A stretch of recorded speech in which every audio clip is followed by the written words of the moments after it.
Hi, I'm Jay Reed, and today we're in downtown Starkville at DeRegos, and we're going to visit with artisanal baker Troy DeRego, who has unleashed his creativity and developed a product to go beyond the restaurant table, and is going to truly put him and Starkville on the culinary map.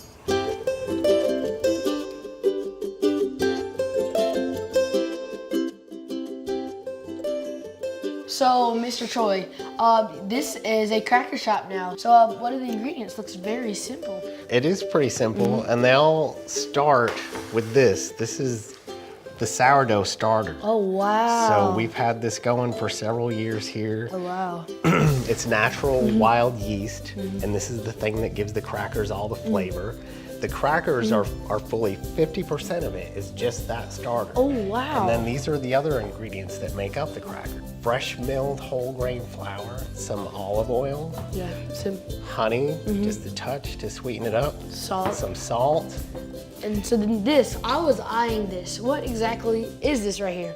This is the ingredient that we're most excited about now. We do different grains and seeds in our crackers, but what we're most excited about are the spent grains from beer brewers. This is cooked at about 150 degrees, and the water takes all the starches and sugars, and you filter that off. That's gonna become the beer. This is what's left behind, and that means the grain that's left behind has more protein, more fiber, and more nutrients. So it's actually healthier for you after they're done with it. Then we take this and we roast it. Then it's like roasting coffee beans.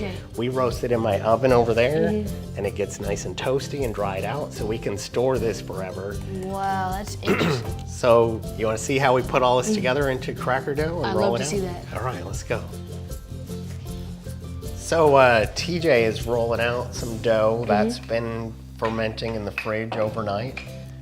So about how long do these bake for? They'll be in the oven for about 20 to 30 minutes. They're so thin, you have to watch them the whole time because some areas are gonna be done and some won't. The oven that we use is our bread baking oven, and it's got nice big stones in it, and that gives us that hearth baked quality, right? And so that gives a nice crispy bake to all the crackers. Do you add any different ingredients to it? We started out with that one simple recipe, which is just the sourdough and the whole grain flour.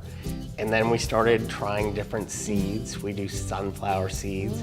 We do sesame seeds in a stick form, which are really nice. A friend brought some pulp from a vegetable juicer. And so the beer crackers inspired us to try out different things. So you can imagine all the different things you can make juice out of. You can take that leftover pulp and make vegetable crackers with that.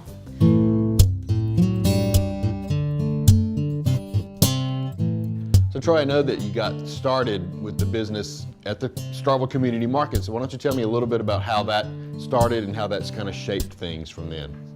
Yeah, so I started baking out of my home kitchen, and I'd get home from work every day and get to work and bake bread all night and bring piles of it to the market each week.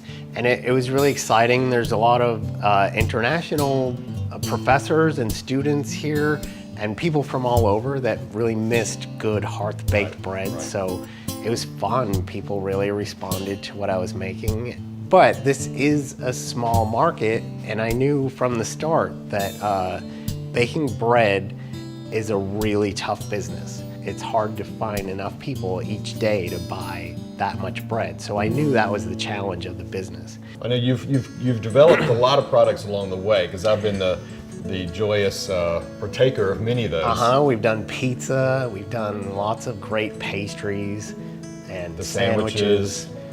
All of which were you know, fairly good hits for us, and we love all those products, but we worked hard to discover how to take all the things we love about those products and put them into a form that could have a good shelf life. And once we did that, we realized we had found the formula for how we could take what we're baking here and share it with the rest of the world. So obviously you're talking about the crackers now. So what took you to the cracker? What did you just play with it one day and say, let's try a cracker and see how that works? Two factors came together to inspire the crackers.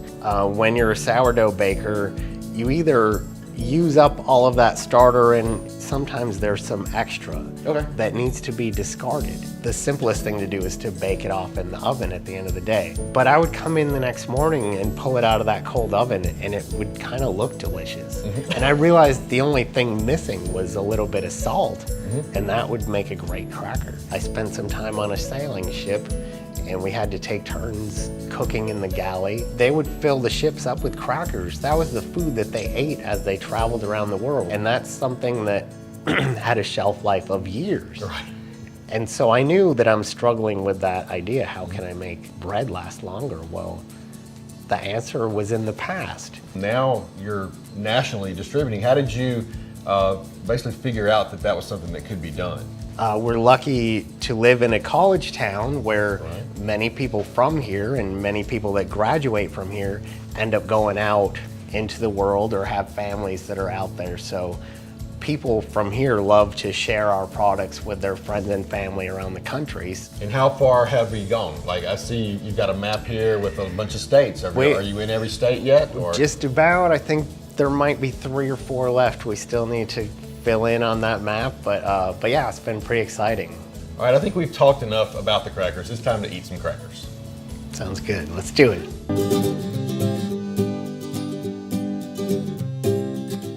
All right, guys, so we've talked about it, and now we're gonna eat some crackers. All right. I am ready. I think we're gonna start with the English mild ale. Okay. This one is made with grains from our local beer brewer, Mayhew Junction. It's really good because it goes with savory things. You can eat it with cheese, but one of our favorite things to do with it here is we dip it in yogurt and eat it for breakfast. Really crispy. I mean, I can hear you crunching through it. It's amazing. This next one is the dark roast stout. Now Mayhew Junction uses this one to make their chocolate stout. We had called it a chocolate stout cracker, which really confused everyone. Yeah. Actually dipping this in some kind of chocolate sauce or something would be Yeah. be excellent because it doesn't have, like I said, didn't quite have that much yeasty twang to it. This next one is on the other end of that spectrum. This is a pale ale grain with our rye cracker. Okay. So the rye sourdough starter has a lot more bite than the other one, and you'll see that in this cracker. Yeah, they all smell similar, but a little different in their own ways. This one, it's very, very light. So I've got one more treat for you guys to try. All right. We just got our first batch of grains from Lazy Magnolia Brewery, the largest brewer in the state.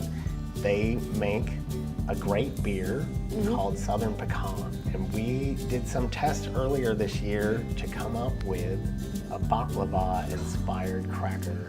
And so I brought some for you guys to try. I'm ready. Right. Oh, So wow. here That's they pretty. are. This is a 3-layered cracker with whipped honey in between each layer. Oh, so it's a little more spreadable, a little easier to spread out. So it's similar to baklava. I mean, it's just beautiful looking through the layers, see a little bit of honey, and just I can see out of it, see through it. Enough seeing. Oh man, I mean, same a little bit of the sourdough bite to it, but then that sweetness, sour and sweet really works well, and then the crunchiness. Then you then also go back to the honey, you have that whipped flavor. Because you normally wouldn't take 3 crackers and stack them up and eat them, but this works. This works very well. And it's super healthy, so you can eat them all and not feel bad about it. What a relief. Because I was going to anyway. So Troy, thanks so much for letting us come into the shop today and teaching us about how the crackers are made and the distribution and everything about them, and most of all, to taste them. Yeah, thanks for hanging out. It was really fun, guys. Yeah, thank you. I had a great time and ate some delicious crackers. Thanks for joining us, guys. Please join us next time as we eat our way through Starkville, Mississippi's culinary town.